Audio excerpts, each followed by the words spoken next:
Então você fica aí comigo, pega lá seu café, vamos começar o dia com fé e esperança e, claro, com o coração aberto para enxergar além das aparências. E quem vai tomar café comigo hoje é o irmão Alisson Duarte, que está aqui, missionário redentorista. Irmão, bem-vindo mais uma vez. Obrigado. Sempre bom recebê-lo, pode ficar à vontade aí.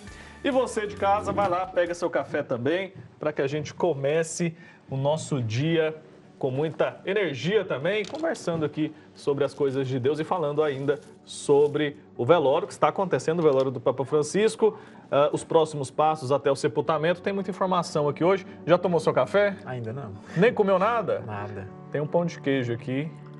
É simples, viu? Mas é de coração. Pode ficar à vontade se quiser comer. Isso é muito bom. Olha, irmão, o evangelho de hoje tem muito a ver, né, com o que o Papa Francisco nos ensinava. Eu queria que você ajudasse a gente a entender o que essa cena do Evangelho nos revela sobre o jeito de Jesus lidar com o medo dos discípulos. Que lição, que ensinamento a gente pode tirar disso? É interessante quando a gente ouve, né, vivencia o Evangelho, sobretudo nessa semana que nós celebramos a oitava da Páscoa, porque a gente percebe que os discípulos, por mais que eles ouvissem Jesus falar tanto sobre toda a experiência que ele viveria, da confiança ao Pai Eterno, a gente ainda percebe nesses relatos que os discípulos, de fato, eles não acreditavam ou confiavam tanto naquilo que o Senhor falava. Então a gente percebe que o medo é algo muito evidente no Evangelho, né? O medo aparece de muitas formas. A gente vê na narrativa do Evangelho de que os discípulos andavam com Jesus, não entendiam que eram Jesus, não conseguiram ver que era Jesus e eles falavam do medo, né? Até o momento que Jesus ele se mostra e se apresenta a eles. Então a gente percebe no Evangelho esse medo humano, né? Muito forte, muito presente na vida. E é um medo que faz parte também da nossa vida, né? E como que a gente faz para a gente lidar com esse medo, com essa falta de fé que muitas vezes acaba acontecendo com a gente? Olha, falar de falta de fé é algo muito complicado, né? Porque a gente não é algo palpável. A fé ela não é algo palpável. E às vezes é um grande risco nosso e um grande erro nosso a gente imaginar que a fé ela tem que ser muito voltada para o emotivo. A gente busca muitas emoções para justificar a nossa fé. E aquilo que é muito emotivo, que é muito ligado às emoções, ela acaba que ela não é tão concreta. Então, se é algo que não me preenche, se é algo que não me faz me sentir diferente, no sentido ali bem emotivo mesmo, como a gente ouve e vê em alguns momentos, é algo que eu não considero como fé, né? É algo como experiência inválida. A gente vai ver no Evangelho que Jesus, os discípulos reconhecem Jesus ao partir o pão, né? Partir o pão é isso, você sentar-se à mesa, você ter intimidade. Então ele precisou se apresentar, né, partir o pão depois que reconheceram ele, não foi naquele momento exato ali do partir o pão. E é muito engraçado porque na nossa vida é isso, a gente não reconhece a experiência da fé, a gente não reconhece essa falta, a gente percebe essa falta de fé, a gente não reconhece essa fé nos momentos diários, no cotidiano da vida. A gente fica esperando coisas extraordinárias acontecerem, isso, né? E é um erro nosso. E né? Jesus está justamente no ordinário. Isso, está no ordinário da vida. E o Papa Francisco, né, aproveitando que a gente está falando sobre ele nessa semana, que a gente celebra a Páscoa, a ressurreição e vivencia um luto, né? É muito interessante porque o Papa Francisco ele nos evidenciou tanto Jesus nas pequenas coisas e mesmo assim às vezes a gente não percebia, né?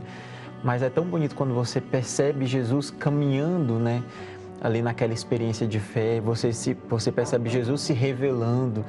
E aquilo ali é o que tem que nos levar a essa experiência de fé. Não é o extraordinário da vida, é Deus agindo no ordinário da vida, né? Seja lá como o ânimo, né, nos momentos de dificuldades, seja com um beijo às crianças, seja no acolhimento, uma imagem muito bonita do Papa Francisco, né, em uma das audiências, quando aquela criança autista, ela vai lá no Papa, né, e o Papa, ele dá atenção àquela pessoa. Então, aquilo ali é Jesus, é Deus se revelando no ordinário da vida. E é engraçado que o Evangelho traz isso de forma muito clara para nós, porque ele vai dizer que Jesus caminha com os discípulos, né? Isso diz muita coisa, parece sutil, mas não, né? Jesus não está de cima olhando os discípulos, não, ele está ali do lado, caminhando com eles. É assim que ele se manifesta também na nossa vida. Isso. E é interessante porque, sim, a experiência das pessoas, né, daquele tempo de Jesus, elas acreditavam, muitas pessoas acreditavam e esperavam o Messias, que ele viria mesmo de uma forma como rei, para governar, para selecionar os seus, né? Então as pessoas elas acreditavam dessa forma. Jesus ele mostra bem o diferente, né? Ele mostra que o reino começa aqui conosco e ele se apresenta como um rei servidor. Né, a gente viu na Semana Santa, a gente acompanhou e vivenciou aquele momento do lava-pés, né? Então, Jesus ele se apresenta como um rei servidor, que é o diferente do que aquilo que as pessoas esperavam, né? Como rei servidor.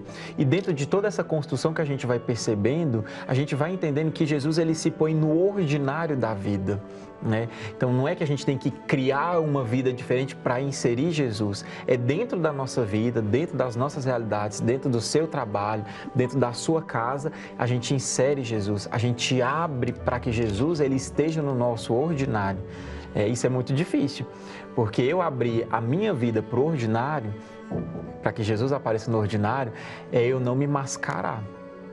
É eu não criar uma imagem para agradar a Deus, é eu convidar Jesus a caminhar comigo nas minhas desgraças, nas minhas infelicidades, nas minhas tristezas, bem como nas minhas alegrias, nas minhas conquistas. Isso é abrir o ordinário, é eu não me preparar diferente daquilo que eu sou. Mas isso não justifica que eu não tenha que me mudar também, né? Que me moldar a partir dessa experiência. Significa que é ali na minha experiência real que Deus me toca. Perfeito. É interessante a gente ouvir isso. Gostei bastante. E lá no Evangelho, Jesus aparece e diz: a paz esteja convosco. Então, ele acalma os discípulos, né? E o Papa Francisco também tinha esse perfil muito pacificador e muito de mensageiro da paz, de ser um mensageiro da paz. A gente viu isso várias vezes, inclusive, quando ele falou sobre as guerras que o mundo está passando agora. O Papa Francisco, é até difícil a gente falar do Papa e, assim, claro, a gente confia no Espírito Santo na eleição do próximo Papa e a gente percebe, assim, o quanto é uma pessoa importante, né? Porque em um momento de guerra, em qualquer crise, guerra, situação assim que fuja ao nosso ordinário da vida, a primeira coisa que a gente perde é a esperança.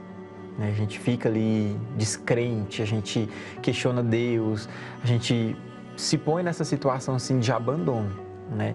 E o Papa Francisco, ele soube, dentro daquilo que era próprio dele, de personalidade, devolver às pessoas essa esperança. E a gente sabe que esperança é algo muito difícil, né, quando a gente perde. Então, assim, a esperança que o Papa devolvia às pessoas não era de uma forma extraordinária, era numa ligação, era numa carta, era enfrentando com coragem, né, e denunciando situações que ele podia denunciar da forma como ele denunciava, né? É algo que demanda muita coragem também, né, de enfrentar. E o Papa ele fez isso de uma forma muito afetuosa. A gente olha para o Papa Francisco e a gente, pelo menos eu, né, me sentia tão próximo de alguém que a gente considera tão próximo de Deus, que fala em nome da igreja. Então você percebe que é Deus com seu olhar afetuoso que nos falava, né? Acho que isso era o mais importante nesse tempo que a gente viveu e nessa esperança comunicada. E você falou aí sobre ter coragem. O Papa Francisco se demonstrou um homem corajoso em muitas circunstâncias, né? E o Evangelho de hoje fala sobre isso. Os discípulos estavam com medo. E esse medo, essa falta de coragem foi justamente o que fez com que eles não percebessem que ali estava Jesus. Então, o que a gente precisa tirar de lição também é que, para seguir a Jesus, a gente, assim como Francisco, tem que ser corajoso. Isso. Primeira coisa, quando a gente perde a esperança, vem a falta de coragem. Né? Vem a gente quer se esconder, medo. Né? Isso. É o medo porque é uma proteção humana, né? É uma coisa assim, bem nossa, humana, né? A gente que faz psicologia, a gente sabe que uma das primeiras coisas que a gente perde é isso e é no sentido de proteção, né? Eu me protejo me esquivando da situação. Os discípulos, eles estavam com medo. Eles enfrentavam esse medo, essa experiência, né? Porque eles viram Jesus, quem eles acreditavam que era o Messias, ser crucificado.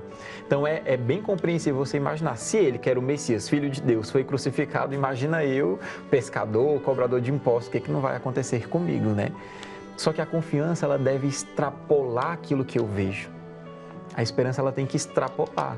Então, assim, eu confio porque eu vejo que aqui eu tenho um copo de água cheio. Isso eu vejo, né? Agora, se eu não confio naquilo que você me diz e de olhos vendados eu acredito, isso não é confiança. Com Jesus é assim, né? Com Deus é assim, na experiência de fé é assim. Eu preciso confiar mesmo não vendo.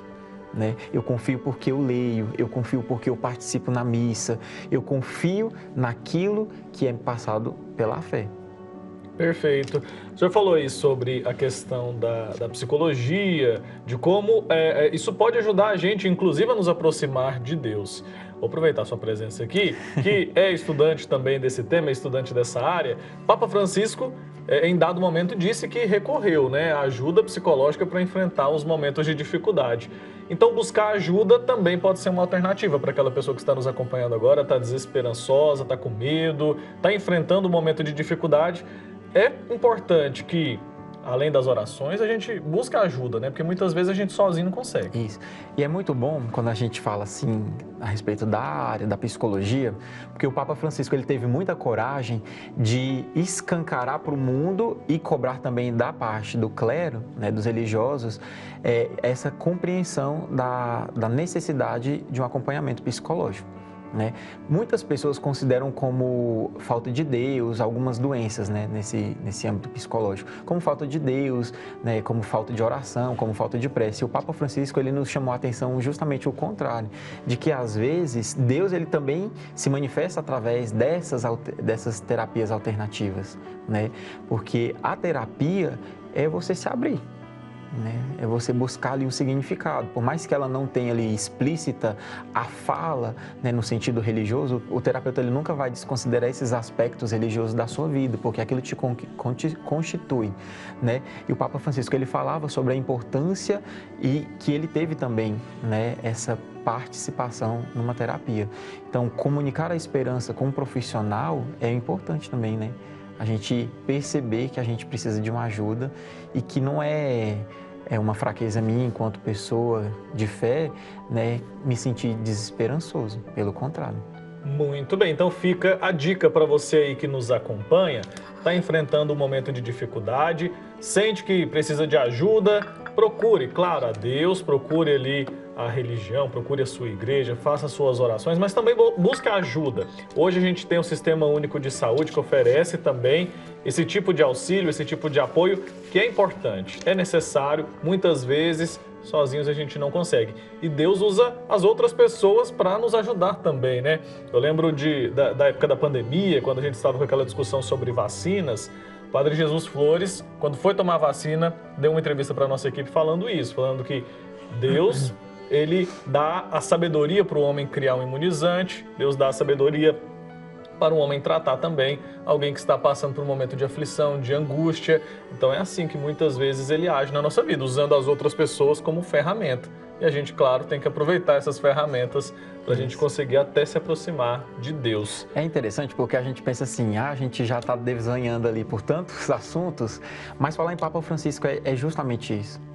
Porque o Papa Francisco, ele nos chamava a atenção para todos os âmbitos da vida. Né? O Papa Francisco ele nos direcionava em todas as experiências, seja religiosa, seja social, seja na área da saúde. Então, assim, o Papa Francisco ele foi tão presente em todos os sentidos que não tem como falar de Papa sem tocar na dinâmica do mundo, né? Seja na economia, seja em tudo. O Papa Francisco ele foi um Papa presente em tudo, né? Então, não é que a gente está fugindo do tema, né? Não, pelo contrário, né? Na verdade, a gente poderia ficar um ano aqui falando sobre todas as contribuições que o Papa Francisco nos deixou, a preocupação com o meio ambiente, preocupação com a economia, a preocupação com as guerras, os refugiados, era muito presente, né? E o Papa Francisco se fazia muito presente em todas as discussões, era um Papa que estava incluído no mundo, estava bem atualizado o tempo todo. Você falou sobre transparência, a coragem dele ser transparente, dizer que inclusive no momento de dificuldade buscou ajuda. Nesse evangelho de hoje, Jesus mostra as suas feridas e o Papa também não escondia as suas dificuldades, né? Isso também nos mostra bastante sobre a fragilidade que Jesus, ali, quando carregava a cruz, caiu, demonstrou, de certa forma, uma fragilidade. O Papa Francisco não escondia também, inclusive, quando estava internado, pediu para que não escondessem seu real estado de saúde. Isso mostra que a gente pode ser frágil também, de vez em quando, né? Não só pode, como devemos ser frágeis, né? A gente cria muito uma estrutura de que demonstrar nossa fragilidade é demonstrar nossas fraquezas. E a gente considera isso como ruim, viu? A gente acha ruim porque a gente se põe no sentido ruim, a gente se põe no sentido assim de, eu sou frágil, então as pessoas elas podem me julgar. E a gente morre de muito medo, a gente tem muito medo do julgamento dos outros. Todo mundo sabe, né? Nosso maior receio é o julgamento dos outros, né? Nem a minha fraqueza.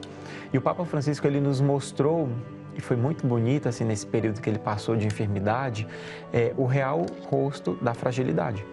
E foi muito bonito, assim, a gente vê, porque a gente imagina a figura do Papa como alguém sempre imponente, alguém sempre ali pronto, alguém sempre com aquela vigorosa estrutura, imagem, né? E a gente percebeu o Papa Francisco, no primeiro momento usando a bengala, né? Depois o Papa utilizando a cadeira de roda, e agora mais recentemente a gente via, né, a bandagem no punho, tudinho, até a última aparição do Papa no domingo de Páscoa, né, de uma maneira muito frágil. E a gente entende, não é a fragilidade que me justifica, mas é na fragilidade que eu percebo que Deus age em mim e fala através de mim. E eu preciso ser fraco para Deus, eu preciso entender que eu preciso de Deus e dentro da minha fragilidade, dentro da minha alegria, dentro dos meus momentos, independentemente de qual seja, eu preciso convidar Deus a estar. Fragilidade, eu estou mais sensível a perceber e pedir. É um mecanismo nosso, né? Na fragilidade, normalmente a gente pede mais, né? Quando a gente está sofrendo, a gente pede mais, a gente suplica mais. Mas entender que dentro da fragilidade, Deus também não me abandona. Perfeito. A gente continua aqui com essa nossa conversa, tomando aqui o nosso café, e a gente vai lá agora para Roma para ver imagens ao vivo desse momento, do velório que continua acontecendo, o velório do Papa Francisco, ele que está sendo ali homenageado por milhares de pessoas durante esse momento tão especial, tão importante. Muita gente, inclusive, passou por lá ontem. Inclusive, o velório precisou ser estendido, né, em quase 2 horas, porque tinha muita gente na fila ainda. Então, aí a Basílica acabou ficando aberta por mais tempo.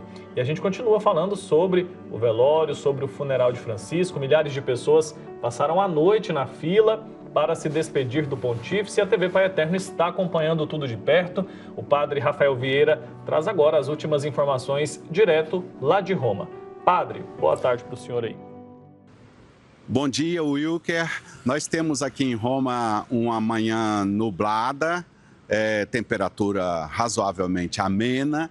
As ruas, nesse período da cidade, esse período do ano aqui na cidade de Roma, as ruas estão cheias de turistas, porque estamos na primavera, é um tempo em que as pessoas podem se locomover com maior facilidade. Mas claro que aqui, nesses dias, e principalmente hoje, nessa quinta-feira, as nossas ruas estão tomadas por muitos grupos que vieram já para participar dos funerais do Papa Francisco. Eu me encontro aqui, próximo da Basílica de Santa Maria Maggiore, que está ali no fundo, onde o Papa Francisco será sepultado depois de amanhã, no sábado de manhã, depois que foram finalizados os funerais lá diante da Basílica de São Pedro, lá no Vaticano. Nós observamos hoje, Wilker, que é preciso um clima de maior recolhimento para estarmos mais de acordo com aquilo que está acontecendo lá no Vaticano. As pessoas estão aproveitando, muita gente, na noite passada, muita gente passou a noite inteira praticamente na fila. Estava tudo combinado que meia-noite iriam se concluir as visitas, mas foi preciso deixar a noite toda. E eu dizia que era preciso que a cidade toda e todos nós que estamos acompanhando os funerais entrarmos nesse clima de maior reverência, porque estamos nos últimos momentos para prestarmos nossas homenagens ao Papa Francisco, que está sendo velado lá na Basílica de São Pedro, e aqui na cidade também, em muitos outros lugares, tem pessoas com a disposição de rezar e de agradecer a Deus pelo ministério de 12 anos do pontificado do Papa Francisco. Nós estaremos durante todo esse dia aqui nas ruas de Roma, mostrando para todo mundo da TV Pai Eterno como é que a cidade está vivendo esse momento. Eu volto com você. Perfeito, padre Rafael Vieira, obrigado pelas informações direto de Roma, onde acontece o velório do Papa Francisco, velório que deve seguir até o próximo sábado, e você fica por dentro de tudo aqui na nossa programação. Irmão, para a gente finalizar, queria que o senhor dissesse para nós qual é, na sua opinião, o principal legado, a principal mensagem que o papado de Francisco nos deixa. Eu acredito, enquanto cristão, que o principal legado do Papa Francisco que nos deixou foi, de novo, nos mostrar o rosto humano de Deus, né? O grande legado que fica para mim do Papa Francisco é esse, mostrar o rosto humano de Deus. Porque às vezes a gente fica muito preso nas imagens, e eu falo imagem não no sentido figurado, eu falo imagens de Deus muito distante, né? Aquele Deus que condena. A gente vive aí muitas linhas da igreja que elas falam muito, elas voltam muito nisso, né? Dessa imagem de Deus enquanto castigador, enquanto ali rígido. E para mim fica a imagem do Papa Francisco me apresentando um Deus muito humano. Isso que fica, e evidenciado em muitas atitudes do Papa. Não atitudes de cumprir pela obrigação ou pela regra, mas porque era alguém que acreditava que Deus era daquela forma. E é tão bom você perceber um Deus tão próximo da gente, um Deus ali que está ao nosso lado, como a gente falava, né? No caminho de Emaús. Jesus, ele caminhava com os discípulos, ele sentou com os discípulos à mesa, sinal de intimidade. E ele partiu o pão. Então, o que fica para mim é isso, esse rosto humano. Perfeito, irmão. Muito obrigado. Eu que agradeço. Viu? Por esse café, por esse bate-papo. Sempre bom recebê-lo. Volte mais vezes, tá bom? Um dia.